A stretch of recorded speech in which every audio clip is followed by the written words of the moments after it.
Hey, I'm Zach. And I'm Jesse. And you're watching Tesla Time News. Episode 173. On Now You Know.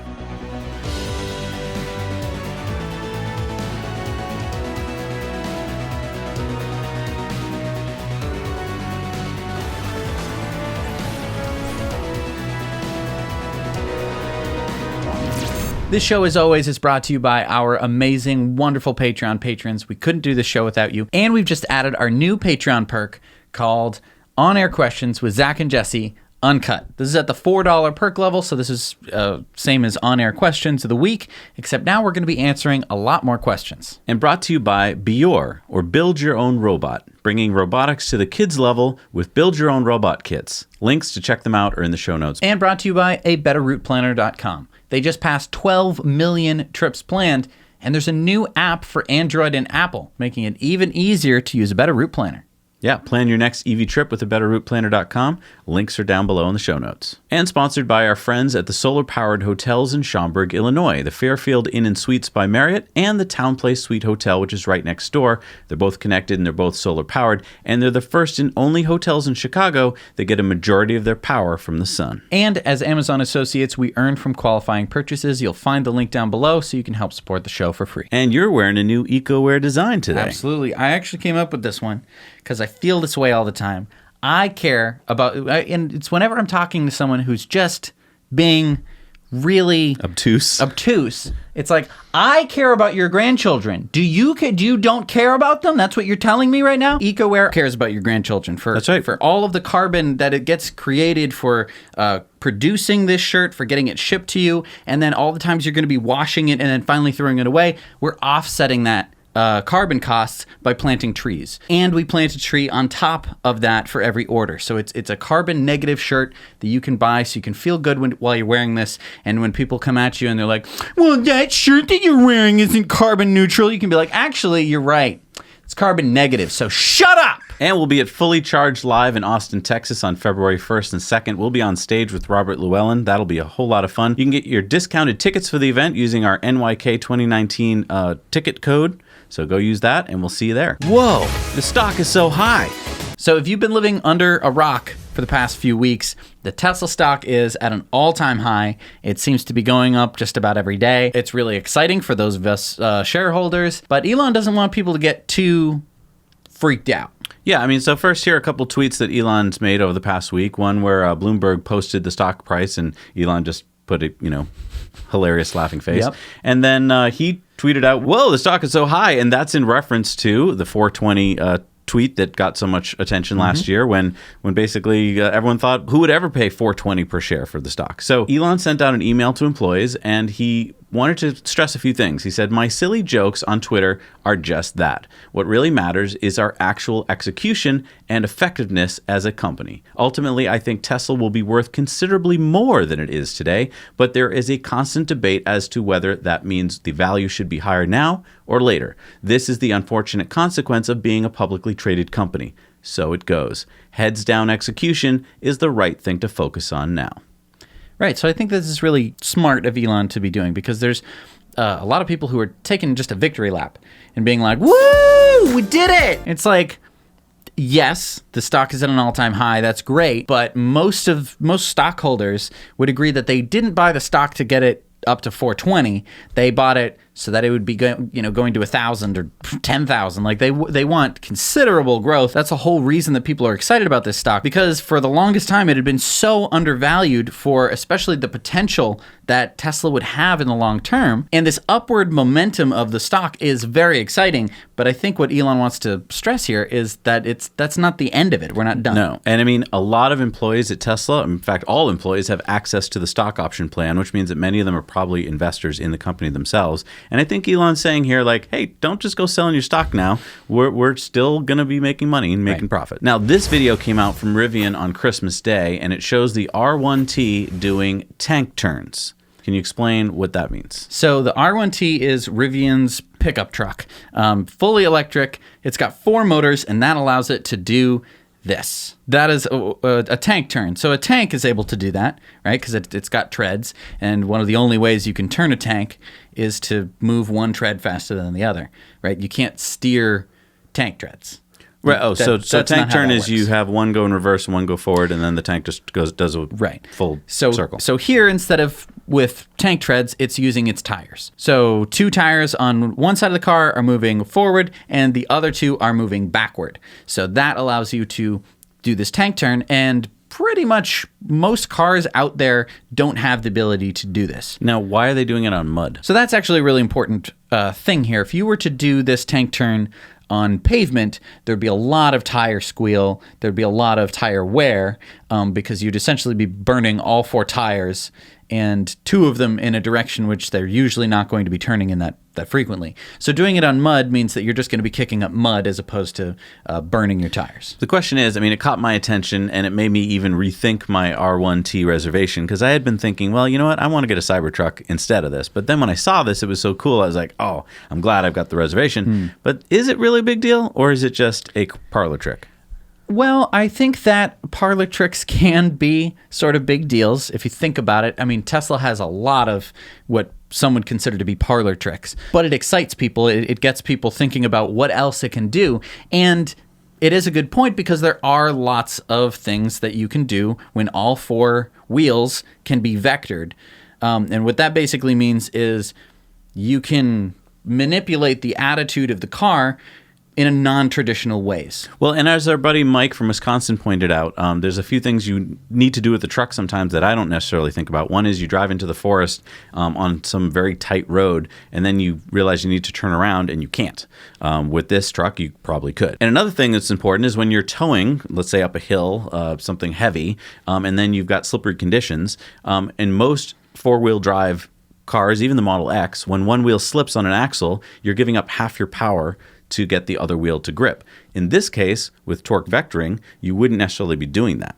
Right. You'd have a lot more precise control over the wheels. Because, right, even now with a 4-wheel drive Tesla, it still has to brake the slipping wheel. It has to realize that it's slipping, which is something that the Rivian will have to do as well. And the reason that the Tesla has to brake that wheel is because there's a differential between the two, and that's the only way that it can get the other wheel to spin, because otherwise this one will just spin, because that's how differentials work. Right. So by having 4 motors on each wheel, it gives you independent control of every wheel, which means you can do tank turns. It means off-roading could be very, very exciting. And it's great that we actually get to see the tank turn, because I was honestly losing hope that we were going to be able to see this at all. The questions that come up for me are, how do you do a tank turn? How do you tell the car to do a tank turn, right? Because most cars have steering wheels, and that means, moving the wheels around. It doesn't mean, initiate tank turn mode. So part of me feels like there was a guy in the back of the pickup truck with a laptop, and he typed in a piece of code that said, initiate tank turn, start, enter, and then it did the tank turn. I don't know. We haven't seen... There could be a button. Right. I mean, the other question is, will Elon be kind of forced into doing this for the Cybertruck? Will there be a 4th option level where you get 4 motors? It costs a little bit more. I would love to see comments below if you think Elon's going to do that. Right. And speaking of Elon and Teslas, the latest over-the-air update is out, and people have it in their cars, including you. Yes. And this is 2019.40.50, and there's a whole lot of new things. So let's go through what those things are. So the first couple of cool things are there's 2 new video games. You got yourself Backgammon. Which I wouldn't classify as a video game. Sure. It's a game. board game that you're now playing on a computer. Sure. So you get that. That's good for sitting around waiting for people in the parking lot. If you know how to play backgammon, which I've realized I don't know how to play backgammon at all. Well, it's a good way to learn. And there's Stardew Valley, which is a cool kind of farming simulator we talked about. Now, there's another cool app, which I didn't know was coming, which is called Trax Music Studio. Tell us about that. So this actually allows you to... Wait, is that song sounds really familiar? Yeah, it's our theme song. You created that on Trax Studio. So yeah, what does it do? So it allows you to play a keyboard in your car. It does way more than that. You can actually record that, lay it down on a track, get a drum track, get a bass track, add some synths. You can make whole songs in there if you're so musically inclined, so for the musicians out there, it could be kind of fun while you're waiting for whoever in your car. Now, someone tweeted at Elon asking if a drum set could be added, and Elon was like, yeah, sure, we can do that. This is just an alpha version. Yeah, so I think what he's referring to is, a drum pad would open up, and while you're sitting there in the parking lot, you'd be able to just play the drums to your favorite song or something. That'd be kind of fun. Yeah, almost like karaoke, like drummy-oke. Right. But there's even more stuff. Yeah. So there is text message reading. So you can now read and respond to text messages using your right scroll wheel button. So that's really nice because the car has really nice voice recognition software. It's able to hear a lot of really, I've said some like restaurant names that are Italian or Indian, and it's able to actually pick up what that word is, write it down correctly, and navigate to the place. So it'll be really nice to use that to respond to text messages. So that's a huge safety feature bonus, I would argue. Speaking of which, it now has natural voice commands. So these aren't just your like have to say it a specific way. You can pretty much speak to it in the way you normally would. Like we've tried out, turn on the air. Right. Turn on the AC. Turn on the air conditioning. All of those work. Turn on the seat warmers. And there's many different ways to say it. Like turn on the passenger seat warmer. Turn on the passenger seat. Like all of these work. Now, the thing that annoyed me was the update tells you about a few things that you can say, but there's so many more. In fact, we have a list here of things that you can say that have been put together by crowdsourcing. If you got things that aren't on the list, feel free to go to the link below and add it to it because the list is growing every day. But there's some cool things on the list. I urge you to check out the list and try some of them out in the car because, I don't know, it can do all sorts of things I didn't think it can do. Right.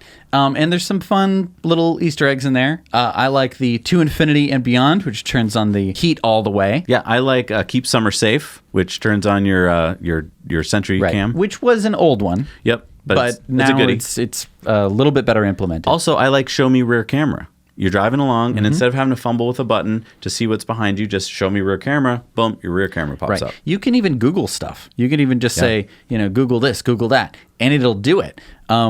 Which is super cool as well. And there are some things that it won't do now, like it won't turn on the headlights, but it says that it is coming soon. Well, yeah, so when you say something to it, if it doesn't quite understand it, it gets sent back to Tesla, and I think they're compiling a list there of things that they want to add based on how many people are asking for it. So if you want something, ask for it. Another thing that came out on this update is dash cam record on honk, which means that basically if you press the horn on your car, it will save a dash cam video, which is super useful because you're not always thinking about like, let me record that right after something either scary happens or someone does something dumb. Now you'll have be able to have record of it. So if you're about to like get into an accident or just someone does something really stupid and you want to go report them to the police, now you have that video clip, which I think is really nice. Yeah, because remember, it records even prior to when you hit the horn. And that can be enabled under Controls, Safety and Security, Save Clips on Honk. So make sure you turn that on if you want it. And then there's been driving visualization improvements. So now you can see stop signs, stop on the road, left arrow on the lane of the road, garbage cans by the side of the road, traffic lights, railroad crossings. But keep in mind, you have to have hardware version 3 to see it. So you don't have that yet. I do not have it. Which is, again, why people are like, Elon, when can we have this? And this is the one problem that I would say with this update for Tesla. For everyone else, it's pretty great, especially for people with hardware 3. But for Tesla, this is the update for Tesla where hardware version 3 is noticeably more important. And people are going to actually want it and demand it because they have paid for it. And this is where I think it's going to get a little hairy for Tesla. They really need to prioritize rolling out hardware version 3 to all the cars. It needs to be done as soon as possible. There will only be trouble from this. But I warn you that this will only lead to bad things because, again, consumer sentiment is one of the biggest, most positive things about Tesla. Yeah. And this is one of those things where you're just like, oh. Because it's such a cool update. You have all these things, but when you're out on the road and you don't get to see the traffic lights and you watch people's videos where they're like, whoa, it sees this, it sees that. And you're like, oh, my car can't do that.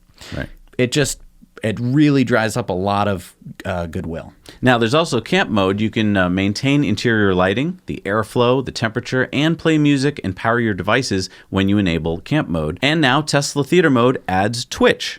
Yeah, so you can watch people play games. And there's so much more space there. I feel like there's going to be a lot more stuff to watch. There's definitely more stuff coming. I mean, Elon has said that he wants to get Disney Plus on there, which could be very exciting for anyone who has Disney Plus. It's just amazing the amount of stuff that they're able to bring into the car.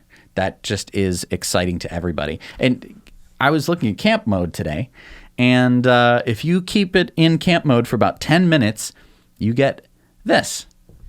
Oh, wow. That's a little camp mode Easter egg? Yeah. And you'll see that the little dog mode dog is there. He's camping with you. Oh, Oh. So whether or not you ever use dog mode, whether or not you have a pet or a dog, you'll still be able to see little dog mode dog there. We should come up with a name for him, but put some comments of names for the... Probably everyone's going to go for Spot. Do something other than Spot. I feel like Wallace or... No. Wallace. Oh, Gromit? Gromit. That's a good one. I like that one. So LA could be mandating electric ride sharing. Mayor Garcetti in LA said, "We have the power to regulate car share. We can mandate and are looking closely at mandating that any of those vehicles in the future be electric." So what is he talking about? So he's talking about Uber and Lyft. Basically, Uber and Lyft are, for those of you uninitiated, it's basically like taxis that you get on an app. And because it's not an actual taxi, they have a separate set of regulations, which means that the city gets to regulate it to whatever they want. Right. I mean, so in LA, they have a green plan for 2028, which includes purchasing more electric buses and municipal EVs. And the goal is to have 30% of all light-duty passenger cars on the road be electric and 80% of vehicles sold in LA be electric. So by forcing Uber and Lyft to use EVs, that could really help with the whole butts in seats effect. Right, because when people get into a Tesla or into many electric cars, they're often impressed by a lot of different things. One is that the driver is usually ecstatic to be driving that car, especially when it's a Tesla. It's got all that torque. It's got, it's silent, it's clean, it's cheap to maintain and to fuel. So I think it's a win for basically anyone who wanted to become a Lyft or Uber driver, because we have personally talked to Uber and Lyft drivers, both EV and non-EV. Those that are driving Model 3s are so happy with them because they are making more money than other Uber and Lyft drivers because they don't have to pay for gas. Exactly. And so this is going to be, I think, potentially a boon for drivers. I think it'll definitely be a boon for passengers. It'll be a boon for everyone else in the city because now you have non-polluting vehicles driving around. It'll be a big win for EVs because now more people are going to be exposed to more EVs. It'll be a lot more normal to see. It will push the necessity to have more EV charging. It's a big, long list of really good reasons to do this. Yeah, it'd be interesting to see how they implement it. Now, on a similar story, if we go to the other coast in New York has said no to e-bikes. Well, not New York per se. Mostly Governor Cuomo. Yeah, so, I mean, the Senate passed 56-6 an e-bike law, and the Assembly passed 137-4 this e-bike law, but then it sat on Governor Cuomo's desk, and he didn't sign it. He said failure to include these basic measures renders this legislation fatally flawed. Specifically, with respect to e-bikes, the throttle motor that allows a rider to increase speed without pedaling renders e-bikes indistinguishable from mopeds, which are already regulated and require license plates and driver's licenses. So, indistinguishable except for the top speed, except for the power, except for the pedals and the weight. There's a lot of things that are completely different between mopeds and e-bikes. Yeah, I mean, so for instance, on an e-bike, the motor is limited to 750 watts. On a moped, it can go much higher than that. Right. Speed. On a bicycle, on a regular old bicycle with no motor, you can get a bicycle up to speeds of 90 miles an hour down a hill if you want to. Right, and even on flat ground, you can get up to 40 if you're like a really good bicyclist. So, and a regular old bicycle is dangerous. Like you're sitting up high, and if you fall off it or bump into something, you're going to get seriously hurt. Right. So, yeah, I think what this is it's a money grab by the state. If you regulate them and force people to get driver's licenses for them, license plates for them, possibly insure them, that's money the state can make. And I think they're like, oh, we're missing out on the money. And it just goes back to the question of, so you don't have any regulation for bicycles, right? Little Timmy can get a bike. He doesn't have to go down to the DMV, get his, biking license, have to take any kind of test. There might be a helmet law. But besides that, there's not too much that's going to regulate him. If he's riding somewhere like on the sidewalk where he shouldn't be, a cop can stop him and write him a ticket. Right. But he doesn't need to have a number plate. He doesn't, why, just because there's a motor on it, does that change anything? And also, this is unenforceable because there are a lot of e-bikes that do not look like e-bikes whatsoever. And there's just no way that you'd be able to be like, that's an e-bike. I'm pulling you over and writing you up, buddy. And What are you saying to everyone? You're basically saying, you better get in a car unless you are a Tour de France kind of guy. Yeah. It's so stupid. You could be solving traffic problems so easily by just saying, e-bikes, Heck yeah. It's such an easy fix. That's why the Senate and the Assembly said yes. No one expected the governor to say no. Well, this is exciting. Chinese Model 3 deliveries started today. Woo! Yeah, so the event took place today to deliver the first 15 Model 3s to guess who? Famous Chinese celebrities. No, Tesla employees.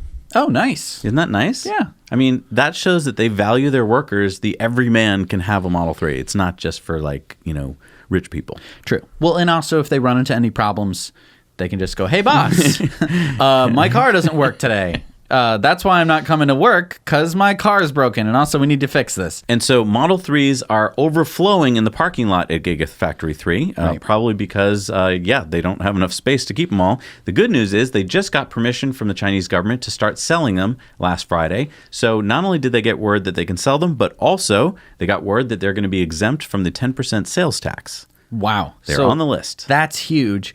Also, I mean, if you take a look at that picture, that's what, like 600 Teslas sitting there in that parking lot. And we know that they've been trucking them out. Right. So they've made essentially more than 600 Teslas. Well, I mean, Elon said that their goal was to produce 1,000 Model 3s per week by the end of the year. This is the end of the year, and this was one of the first weeks they were making them. So it's possible that he met his goal. I think that they would be close. Right. And by close, I mean within 500 Model 3s, because we just can't be that accurate. Right.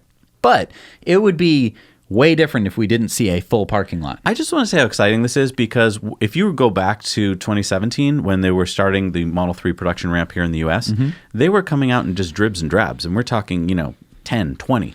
Now in their very first week of production at Gigafactory 3, we're seeing hundreds of them. Yes. So it shows that they learned. Oh, they know what they're doing. And also, it's just nice to know that there is another Gigafactory somewhere else in the world, not that Chinese one specifically, that is also producing Model 3s. But you know how hard it is to replicate something you do at one factory at another factory that's halfway across the world? Right, in a completely different country. With different language and different everything? No, I don't even want to think about all the work that went into it. But it totally worked. It totally paid off.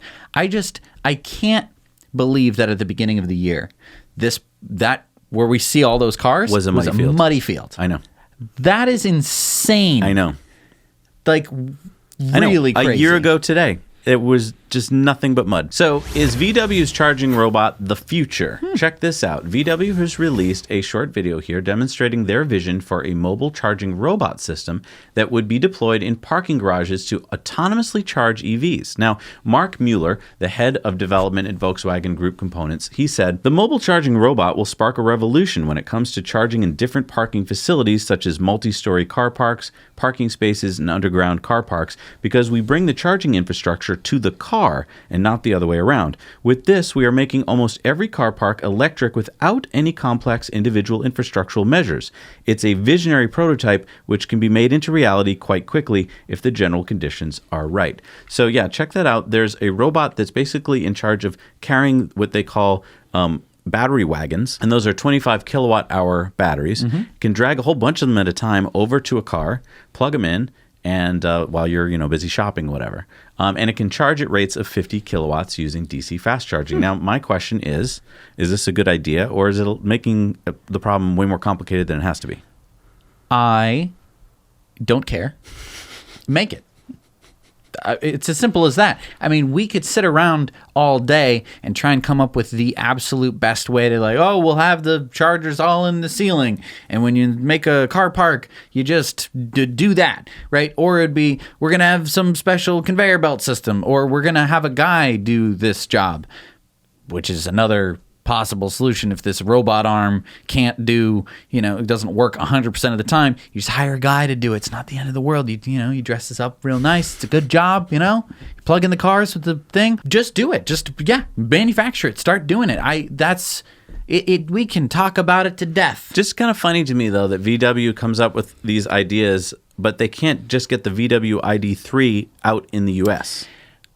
Or anywhere. Yeah. Right. Just do it. Let's go. So I love the Model 3. I think you know that already. I know it's smackable. It's stackable. The Model 3 is the car. What? Check this out. This Model 3. What happened? A big pileup a car ended up on top of this woman's Model 3. Wait, is she going back for her jacket? You don't want to leave the jacket behind. But there's a car on top of her car. It's fine. But that's a glass roof. And it's fine. If that doesn't tell you how unimaginably safe these cars are, first of all, that she's walking and has the wherewithal to grab the jacket. I'm sure if I was in a collision like that. Wait, she was just in the collision. Yeah, her car just got absolutely smashed into another car, rolled up on top of it. She's able to get out of the car and then has the wherewithal to grab her jacket. Wow. I'll tell you right now, I wouldn't have the wherewithal to grab my jacket. No. And she's able to reach under a car to grab it because the roof of her Model 3 is so darn strong. Wow. If that happened to you, you'd be so mad. Oh my gosh. I'm so worried about getting into an accident. I've always had this worry. It's not just because I have the Model 3 that I'm just gonna start hitting the person who that's probably super illegal, right? I'm sure it is. You're illegal. supposed to just stand around and be like, "Oh, you're just a really stupid idiot." I mean, what? Yeah, I would be so mad. Don't start hitting him. Don't hit me. If you're on the road and you see me, don't smash your car into me. Because I'm going to be livid. So Tesla continues its relentless pace of innovation with 2 recent patent filings. Check this out. The first is from Tesla Motors Canada for new electrolyte additives. Deoxylones and nitrile sulfites as electrolyte additives for lithium-ion batteries. This disclosure covers novel battery systems with fewer operative electrolyte additives that may be used in different energy storage applications, for example, in vehicle and grid storage. More specifically, this disclosure includes additive electrolyte systems that enhance performance and lifetime of lithium-ion batteries while reducing costs from other systems that rely on more and other additives. I should have thought of that. The diaxalones. It's of always course. When in doubt. Of course it was that. Ugh. So yeah, this patent application explains that these additives can be used in lithium, nickel, manganese, cobalt, or NMC batteries, which Tesla doesn't currently use in their cars. But we did hear earlier this year that LG Chem, who's producing batteries for Gigafactory 3 in Shanghai, might be supplying Tesla with NMC batteries. So this new patent could be for cheaper NMC batteries. And could this be part of the 1,000,000-mile battery? Right. I don't know. I don't know. I mean, this is so interesting. I can't wait for Battery Day. They should have a whole fair. They should do a whole thing with, dunk tank, dunk Elon. Throw batteries at them.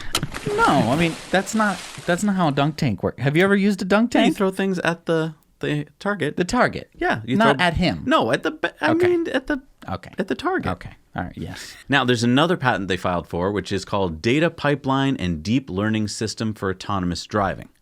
Now, that describes how Tesla is figuring out how to take all the car's sensor data and separate the different data components like feature and edge data and put that into a layer, and then take the global data like illumination and put that on a separate layer so that the neural net can process the data more quickly and efficiently. I know that seemed like a lot right there, but basically think of this.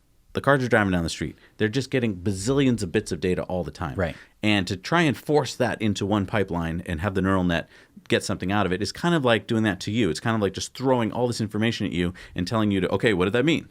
You need to get information when you want it, right? You need to get, okay, I need to learn about this right now, and then later I'll learn about that. That's what they're trying to do here with this, is to figure out how to give the computer the different layers of data so that they can learn faster and they can do this all with less computing power. So train the neural net with less computing power more efficiently, right, to get smarter autonomous driving cars. Here's the question, though. What other companies are innovating on these bleeding edge technologies like this? What other companies are you hearing about that are filing for these kind of patents? Not many. Not many, no. California's Office of Administrative Law just approved changes to its electric vehicle fueling system specifications that will take effect January 1st. The new rules will not allow EV charging stations to bill by the minute.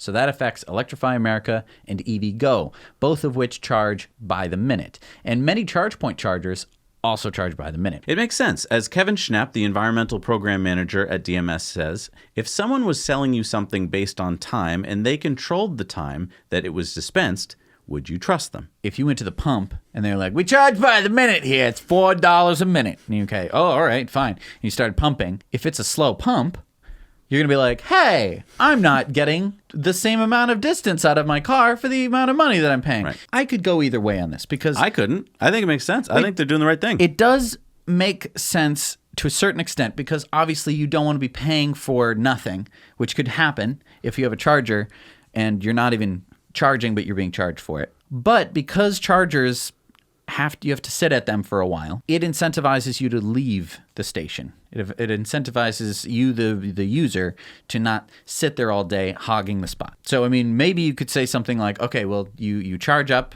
to what you need, and then there is an idle penalty. No, and that is why the charging companies do it. But what California is saying is you're paying for something, you're paying for a commodity, electricity, so you should be paying by the unit and not by the time. I think that's right. No, Yeah. on its face, that is fair. Okay, but Tesla doesn't charge by the time, so it doesn't affect Tesla at all. Well, actually, the rules also now state that in California, all charging stations must physically display important info about electricity cost and delivery. And that makes sense, too. So you don't want to pull up to a gas station and then just guess what it'll cost you. It has to be right there on the pump. And right now, on Tesla chargers, there's no mention of any costs. Tesla has to shut down their entire network? Well, luckily, no. All the new level 2 charging stations starting in 2021 have to have this on it. Okay. And the DC fast charging in 2023 has to have it on it. So my guess is that would apply to Tesla in 2023. So that would mean that all existing Tesla chargers in the state are fine, and Tesla can keep installing this same existing chargers up until 2023. But by that time, if they haven't changed this rule, they would have to put some kind of display on the chargers. And then what happens is in 2031, 10 years from now, all level 2 chargers would have to be updated to have this technology, and all DC fast chargers by 2033 would. So basically by 2033, all of Tesla's charging network in California would have to be updated to show some kind of display on the charger to show you what you're being charged. Hang on. Yeah. There is a display that tells you how much you're going to be charged. Where is it? It's in your freaking car. Oh, yeah. It's right there on the screen. Every supercharging, click on any of them, tap it, it will tell you what the price of electricity is at that charger for every single one of them. So that's a good point. Legally, and I'm not a lawyer, but if I were a lawyer, I would argue. What would the name of your law firm be? It would be, hey, wait a minute. That would be the name of my law firm. If I were a lawyer, I think you could argue it does have a display because no other car is going to be able to charge at it, and it's right there in the car.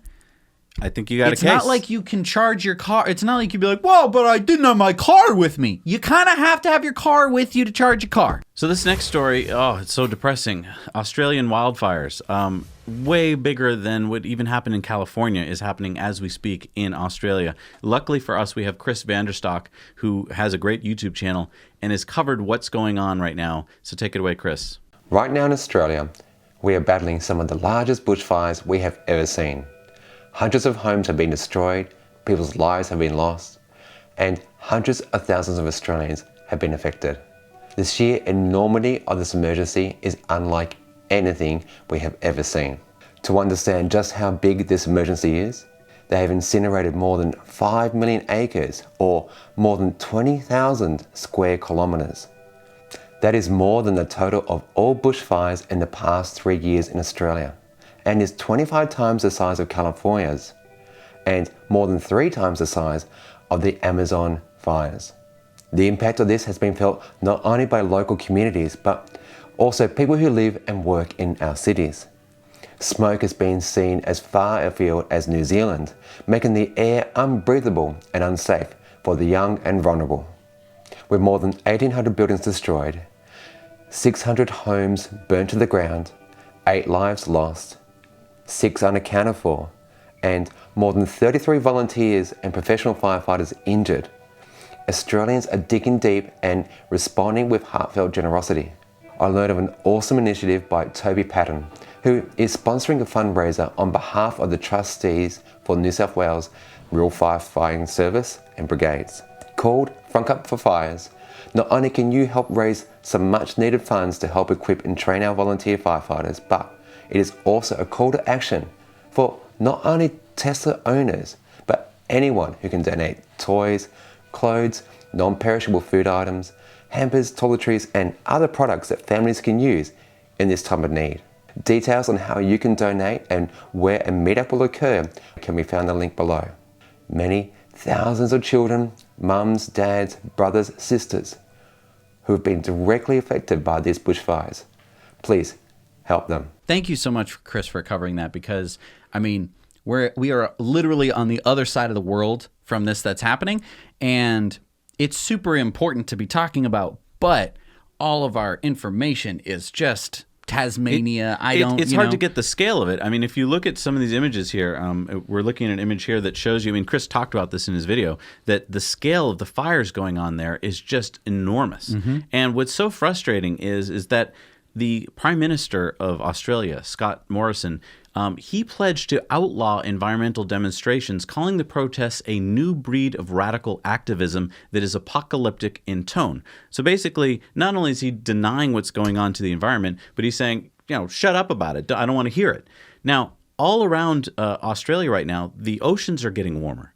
And you might be saying, well, who cares? Maybe that makes for better swimming. But just 2 degrees Celsius, which you might think is not a big deal, is enough to completely change how sea life operates. So either sea life has to leave for colder waters, or it dies, or new sea life comes in that can take the warmer waters, introducing new invasive species that were never there before. So even if you look at it from a human perspective, and you just talk about human fishing, you're killing off whole species that fishermen were relying on. So if you were fishing for oysters, or you're just doing regular fisherman stuff, your whole life has been changed. Right. And again, we're not even talking about the fires, which is caused by these ocean currents that are changing in the temperatures, because it's affecting the way that weather works.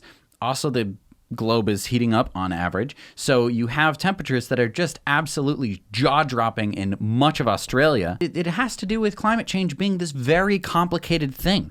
I kind of wish that it was just this sort of like really cartoonish, obvious like encroachment of some kind of evil looking, tendrils or something. And you could be like, look, it's bad.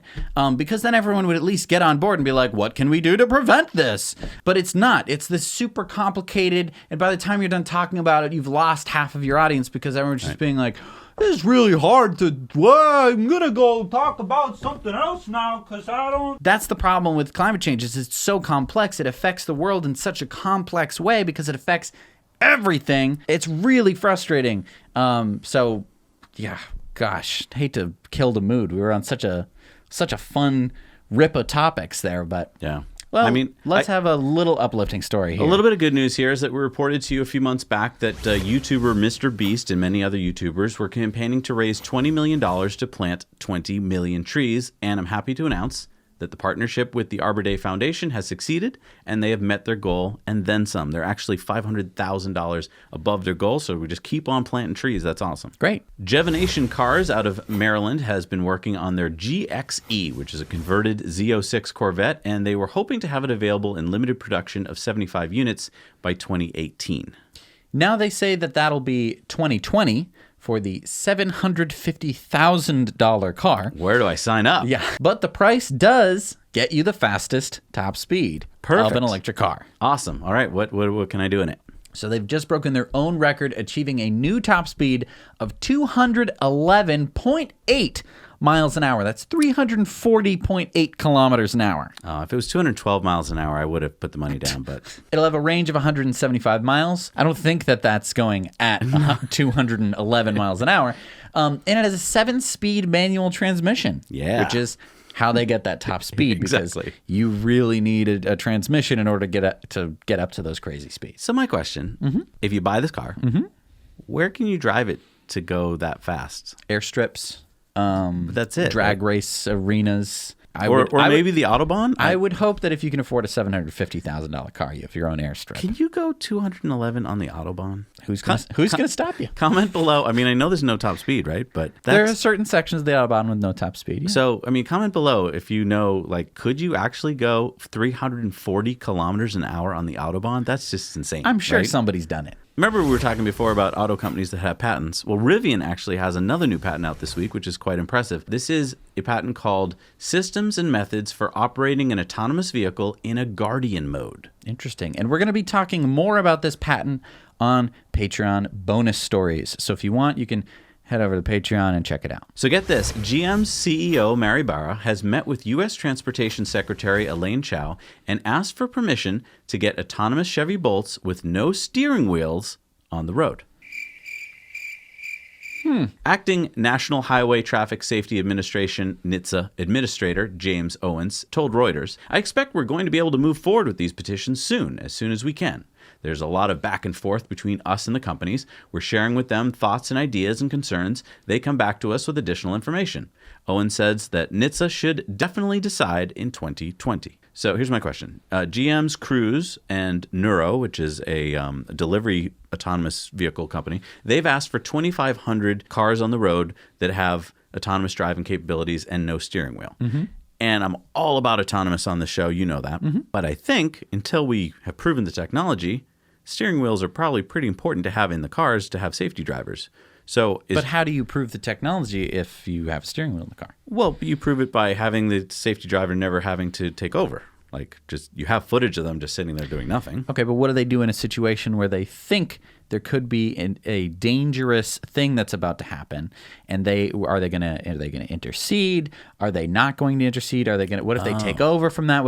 And the car would have fixed it? I see. You know? But so you think that they're there? So, I mean, even Teslas, which are the most technologically advanced autonomous cars, you would argue, they still have a steering wheel, and there's no plans to remove them anytime soon because we're not there yet. We need, we need more time. We need more data. I'm really surprised that in 2020, GM wants to start 2,500 cars without steering wheels. Well, I think you can have a different approach with the kinds of cars that Cruise is working on. I think that they have so many sensors on them. I mean, they're literally dripping with LiDAR pucks and stuff, that you would just have a car that would just stop all the time. And then its default safety measure would just be to stop or slow down. So their idea would be that it wouldn't do any crashing into anything. Maybe it would get rear-ended. Gotcha. Which I don't particularly think is the greatest solution. I also don't know what they have been doing for quite a while, because it seems like we've been seeing the exact same cars driving around for a while. I know that they've been gathering data, but not anywhere close to the rate of the amount of data that Tesla is grabbing, at least in terms of mileage. So, and yeah, they might be just releasing them on small sections that are geofenced. So I'm glad that for some reason the government is just so gung-ho about removing the steering wheels from this stuff. I feel it has something to do with the CEO of GM just coming and visiting the transportation secretary. That seems a little weird. I don't know why I picture government to work differently. I kind of pictured some kind of parchment scroll that we decree, we will request of the Honorable NHTSA chairperson to consider our idea of no steering wheels in the horseless carriages. Wouldn't expect that you'd sit down with Mitch McConnell's wife, who is also in charge of the U.S. transportation, and you just kind of talk over drinks or whatever the heck they do. Yeah, it just feels kind of weird. It is weird. Yeah, so you know what else is weird? What? Rivian just went through another funding round, and they raised $1.3 billion from Amazon, Ford, and T. Rowe Price. We already covered this, right? I mean, they've already raised $1 billion. No, that was an earlier funding round. So wait a minute. They raised $1 billion. Right, they raised $500 million from Ford and $700 million from Amazon. Yes, but now that's over $1 billion. Right, but now there's a new funding round that just closed. This had T. Rowe Price, Amazon, and Ford, and they raised another $1.3 billion. So that's $2.5 billion within the last year. Okay. What do they plan on spending this money on? Oh, good stuff. Good stuff. There's going to be Jam Band Thursdays, and I hear they're going to have Dave Matthews Band. Wait. Also, coffee bars. And I was thinking, how about Tank Turn Tuesdays, dude? No, but factories. What are they building a factory somewhere? I don't know. I haven't heard anything about it. Wait. They're going to produce an electric truck, right? Someday, yeah. I just don't understand. You already raised $1 billion. Wouldn't you start doing something? I think they started outside of the realm of just showing off prototypes. Yeah, they did. They got straight to work on raising another $1 billion. I'm a little flabbergasted by the amount of money that they're able to raise. It seems like it's too much money. Now you might be saying, Jesse, you can never have too much money. But I would argue that you've never had over $2 billion. Speak for yourself. I would. Now, we love electric cars on this show, but this one's a bit hard to love. Mm-hmm. So Ford just released the price for the 2020 Ford Escape plug-in hybrid. It has 30 plus miles of all-electric range, and it'll start at a price of $34,235. Yeah. Ford, come on. 30, I mean, sorry, not 35, 30 plus, whatever the heck that means. It's such a puny range. Ford seems to be doing this on a lot of their hybrid cars. They give you this minuscule electric range. I'm going to do something that I don't do very often. I'm going to give GM some props. The Volt, perfect range for their Volt. Oh, like, because it gets like 55, 60 miles. Close to 70 miles of electric range. Yeah. I think that is perfect. And now For a plug-in hybrid? For a plug-in hybrid. Wow. I think that the higher the better, but 70 miles of pure electric range means that you're going to be using it as an EV a lot. When it's 30 miles, Not means so you're much. going to use it on the way to work, but on the way back from work, the engine's going to kick in. I really think that this Ford Escape is just come on. Yeah. Like, Yeah. 30 miles? Well, this isn't 2012 anymore. No. So Stanford University professor Mark Jacobson has just released a study that claims that phasing out fossil fuels and running the entire world on clean energy would pay for itself, get this, in under 7 years. So it would cost, according to his study, $73 trillion to switch power grids, transportation, manufacturing, and other systems to run on wind, solar, and hydro. That includes batteries, storage capacity, right? But that would be offset by the annual savings of almost $11 trillion a year. As he says, there's really no downside to making this transition. Most people are afraid that it will be too expensive. Hopefully, this will allay some of those fears. So let me get this straight. Tomorrow, we say, everybody, guess what? We're doing it. We're going to make everything green.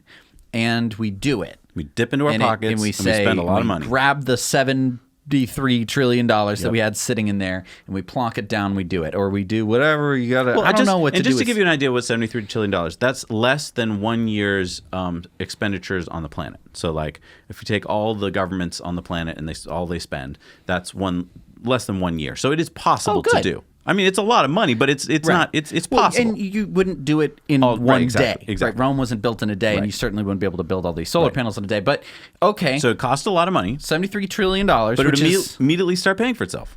$11 trillion every year. Right. So it's similar to a lot of things. Yeah, like it's putting just, solar on your roof. It's an investment. Investing in a business. Right. I mean, exactly. So what he's saying is it makes sense. And he has proof in the study. He has many other studies that show that it would actually work physically from an electrical grid point of view, that it wouldn't, all these, doomsdayers who are like, oh, if you did that, the grid would fall apart. He shows that that's not true. Now, what are we talking when we're saying $11 trillion? Are we talking health? Oh, I don't think he factored in health. I think this was just what we'd save on not buying fossil fuels.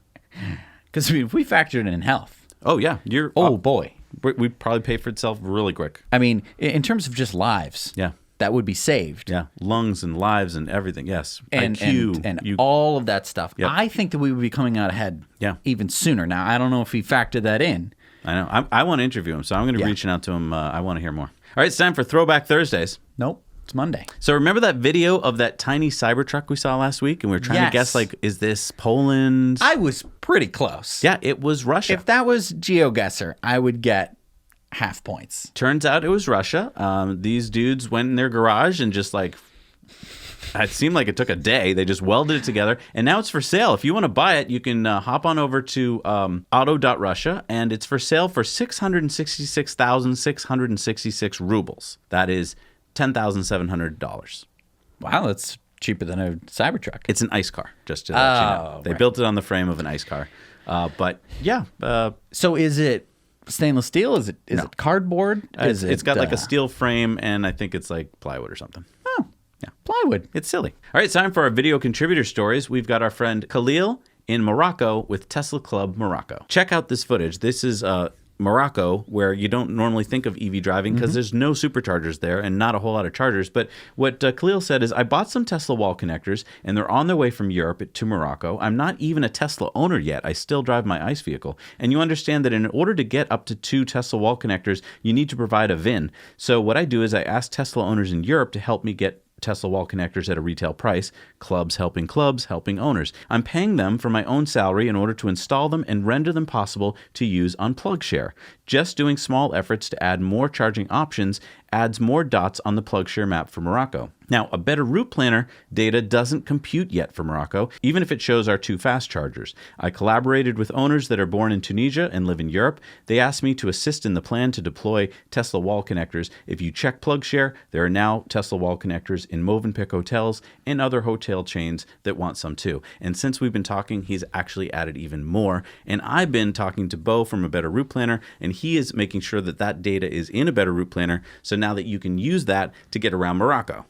So there's no Supercharger support in Morocco. Not yet. They're begging for it, and I think Elon wants to do it. But Khalil has already implemented a charging network. It's not Superchargers because he doesn't have access to that kind of stuff. But he's got the destination charger. Yeah. He's made it basically his own destination charger network just for Tesla owners in Morocco. Isn't this awesome what the community does? I mean, thank you, Khalil. Thank you to Tesla Club Morocco and all of the people who are helping him. I mean, this is the importance of amazing people like Khalil, but also Tesla clubs from all around the world because they're powerful. Super powerful. You're able to accomplish such amazing things. I just wish that Tesla would get in touch with him and be like, here are some chargers, or you no longer need a VIN in order to order from us because we understand what you're trying to accomplish. If you're a new Tesla owner, join your local club because there's so many not only fun events that they do, but important events like this. Right. And even if you aren't an owner, you can, if you're just interested, you can start talking to people who belong to these groups. Yeah. All right, it's time for our Patreon bonus stories, and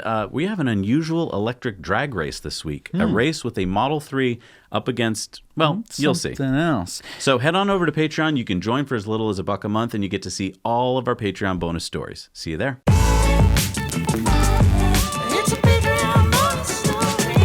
Hey, we're back from our Patreon bonus stories. It's time for our Patreon shout-outs. Who do we have this week, Jess? We have George Cintron, Louis Bruni, Howard Holt, Paul D. Desrucio, David Wiedenow, Jamie Ruvalcaba, Thomas J. Farrell, Mike Plate, Jose Robilios, Rick Lucas, David Mecca Perez, Marcus Aurelius, Walter Wheatley, and Alex Gare.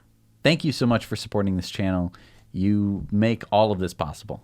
All right, it's time for Elon's tweets of the week. Tesla owner Silicon Valley tweeted at Elon, and I guess for some reason, whenever they tweeted him, he has to answer. Yep. So they said, do you think we could get Waypoint with multiple destinations on one trip? And Elon said, no! Wow, he never says He no. never says no. I can't believe that he said no about this. That's something very important. Yes, and it's something that a better route planner does. This isn't like we're not being paid to say this, but it is literally something that a better route planner will do.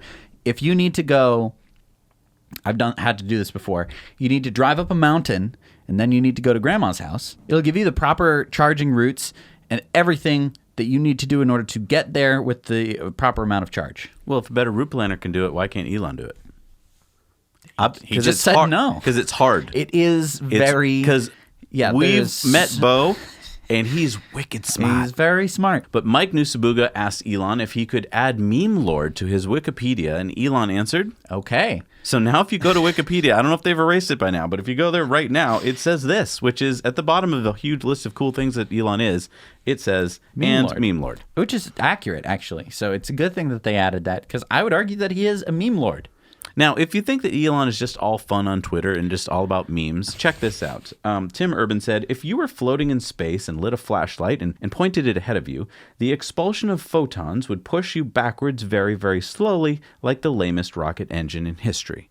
And Elon answered, maximizing conversion of mass to aimed photons, pure momentum, is actually the highest possible efficiency, which is why an antimatter drive is probably the best way to get to other star systems with known physics. For close stars, a laser sail is good too. So, right. But here's the cool thing about Elon, right? We're talking about antimatter drives. Yeah, he's a multifaceted guy, okay? He's not some kind of meme lord. Well, he is. He's not just that, though. He doesn't just let that be his entire personality, right? He talks about antimatter drives. He's talking about electrifying the whole world using solar energy and batteries. You know what else he talks about? What? Tweet. That's not the only thing he talks about. Yep. Check out this tweet. He's talking about Starship being only 2 to 3 months away from launch. Right. Starship. Yeah. No, this is why he has so many Twitter followers. A lot of interesting things. He's got the memes. He's got the science. He's got the rockets. He's actually doing it. It's very exciting There was stuff. a whole thing this week on how he got his start with his brother. They tried to raise money when they were in Philadelphia by having a rave at their house at night. They would charge a cover nightclub, charge, yeah, yeah. like $5 a night. And then at one point, his mother came over and was in charge of the money, and she was Defending it protecting with a knife. Like, what a cool Twitter account! Wow. Right. That's what I'm saying. I mean, he could be a much more boring CEO. Yeah. But I don't think people would like him as much because he wouldn't have the not. memes. Yeah. Memes, super important. All right, it's time for community mail time. Community mail time. So we got a cold weather tip from Richard, and this is pretty good. He said, you might try and share this cold weather tip. I'm in Boston area too. Are you having to do a lot of driving with little regen braking? The Model 3 is so efficient, it won't warm the battery up enough, even on an hour-long drive, to allow full regen. This happens to Jesse and I all the time. I realized I can put in a nearby supercharger as a destination, pick one on the map, and it preheats the battery very quickly, 10 to 15 minutes to full regen. It may use a little more juice, but on my commute and local drives, it's not an issue. I just prefer the regen braking. I can't always predict my drive time, so scheduling charging end time is not practical. Using the heater also does little to affect battery temp, and that's so true. Just heating up the cabin doesn't really heat the battery, but this is a cool trick. Okay, couple things here. Uh-oh. So one is that Elon said that he is going to be enabling a battery warm-up mode. Yep. The second point is you can actually end up saving energy, kind of, depending on what you're going to be doing with your car. If you know that you're going to be doing a lot of stop-and-go traffic, if you know that you're going to be doing a lot of downhill stuff, you can do this while you're still plugged in. True. So before you leave, if you say navigate to a supercharger that's nearby-ish, because I think if it's 100 miles away, it's not going to do it until it reaches a certain critical distance or time to get there. But you have to get in the car, which is a pain. It is a pain. I think that with this battery warm-up mode that Elon said that he would implement, because he said one word on Twitter. Right. And it's cool. We figured out kind of how it's doing it. In one case, when you're parked, your motor is just vibrating, basically, to warm up, and then they pump the coolant through it. Right. So it's I think they lock the brakes and either have it trying to push in one direction or go back and forth. Right. Because, I can actually hear my car doing that. It's one of the ways that they do it. I think that there are actually heaters somewhere in your car. They just don't want to turn it on because it uses so much energy. Right. All right, let's go to Steve's new Model X from Florida. That is a beautiful shot. Beautiful shot. Beautiful sunset. I like this one. This is not a feature. It's a joke.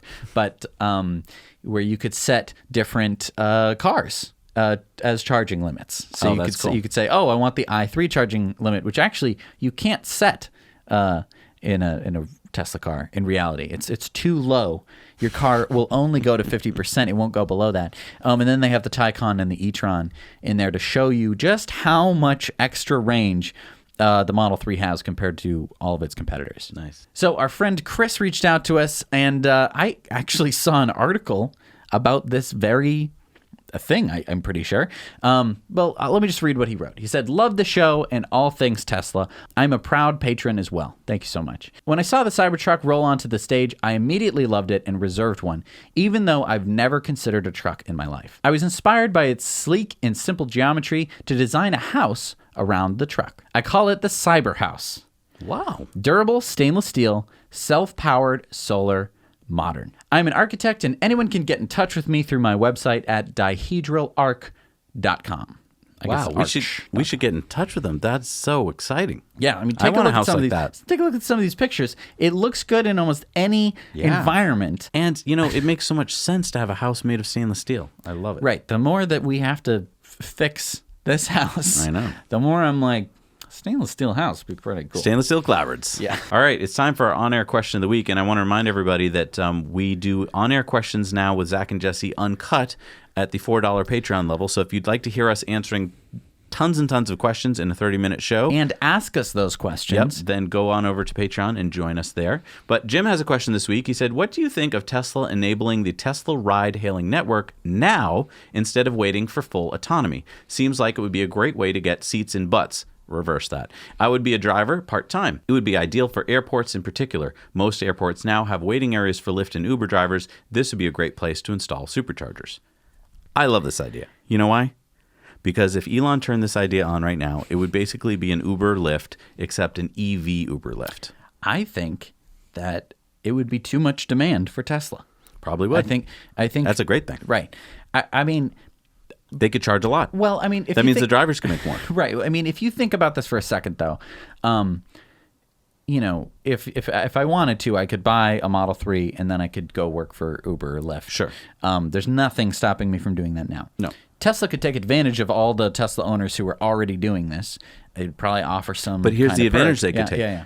We've already found that it's so much cheaper to drive an Uber and Lyft if you're driving a Model 3 or, you know, any Tesla, any electric car. So Tesla would be making more money, which means they could pay their drivers better, which means they could charge cheaper rates for customers. I mean, there's so many win-wins here that, yes, I think Tesla should do it, Jim. Yeah, I mean, they could slightly undercut More than slightly. Lyft or Uber. Well, Lyft and Uber drivers are barely making anything. But the amount of savings for maintenance, for fuel, I mean, there's just so many savings there. It could be. Plus, I think people want to ride in these cars, so they pay more for it. Yeah. Jim, let's do it. Tweet at him. Tweet at Elon. Tweet let's at do Elon. it. All right, it's time for the results of our Patreon poll. And this week we asked, did Tesla's rising stock price shut up your relatives over the holidays? Yes, and most people, the relatives are already on board. So that is great. Great news.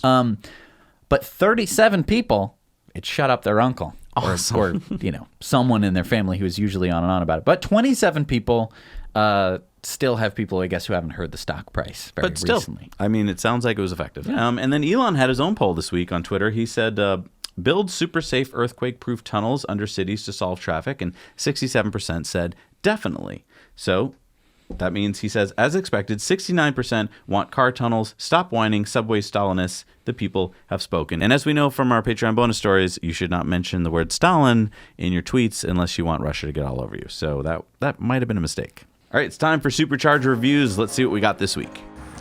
Hi, Zach and Jesse. This is Steven.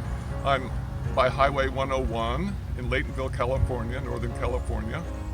This is a Tesla Supercharger with 6 stalls, but none of them is a drive-through. And over on this side of the parking lot, we've got the charge point connection with Shademo and CCS, two of those, and also 2 J1772s. And then within a few minutes of walking, you've got the town of Laytonville, which has got restaurants and coffee shops and all kinds of stuff. So if you're ever in Northern California, stop by. Right now there's no power here. Public safety shut off by PG&E, so there's no juice happening. But probably when you come there will be. So now you know. Hey, Zach and Jesse, Dave here in Olathe, Kansas. I'm in the parking lot of this Hy-Vee store, which was nice enough to host the Tesla Chargers. I've been to an awful lot of Chargers, but these really are unique. So these Chargers are interesting. The spots here are on an angle, which matches all the rest of the parking spots here in the parking lot at the Hy-Vee. But the charge stands are actually mounted in line with the angled parking spot. And as you can see, they've got a bash guard here so you don't run into the charger, but the charger stand is actually canted so that it matches the parking spot. Very well designed system here, and the Hy-Vee is a great place to have something to eat because they have a full restaurant with everything else. There's not much else around here. You can get your nails done over there across the street. There's a fast food place there, and I don't know what it is, but generally Hy-Vee be able to take care of everything you need to do. This is Dave here in Olathe, Kansas. Come and visit the Supercharger. It's about an 8 on the scale of 10. Hi Zach, hi Jesse, my name's John and I'm at the Portsmouth Supercharger here in the UK. Let's have a quick chat about supercharging on the south coast of the UK. About 350 miles, 4 million people, 2 superchargers.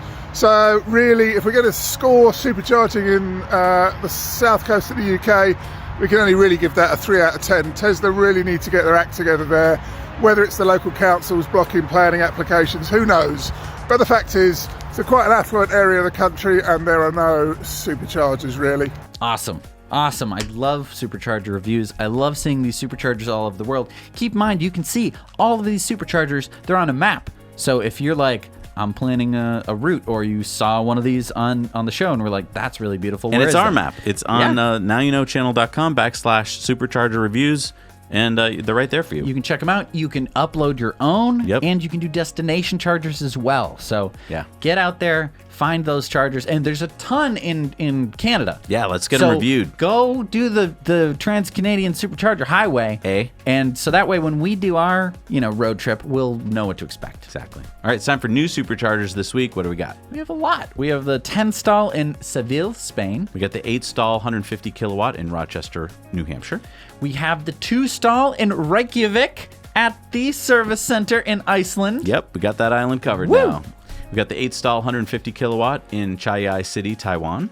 We have the 10 stall 150 kilowatt in New River, Arizona. We got the 6 stall in Hanam, South Korea. We have the 6 stall in Gapyeong, South Korea. We have the 4 stall in Busan at Namgu, South Korea. A lot in South Korea. The 6 stall in Busan at Gangseo in South Korea. We got the 4 stall in Sangdu, South Korea. We have the 6 stall 250 kilowatt supercharger in Deep River, Ontario. We have the 3 stall 250 kilowatt in Portage La Prairie, Manitoba. We have the 6 stall 250 kilowatt in Brandon, Manitoba. We have the 16 stall 250 kilowatt in Reno at North Sierra Street, Nevada. We have the 12 stall 250 kilowatt in Fairfield, northbound in Connecticut. And the 16 stall 250 kilowatt in Anaheim at East Catella Ave in California. Wow, that was a lot. Another week of a ton of superchargers. Isn't that crazy? Even more in Canada and a ton in South Korea. I know. That is exciting. They are not resting on their laurels. All right, it's time for our Patreon giveaway. We're going to be giving away a t-shirt this week. And if you want to get into the barrel of fun, just become a Patreon. And the higher level you're at, the more times we put your name into the basket. So who's our winner this week of an EcoWare t-shirt? Don't forget, they're powered by solar power.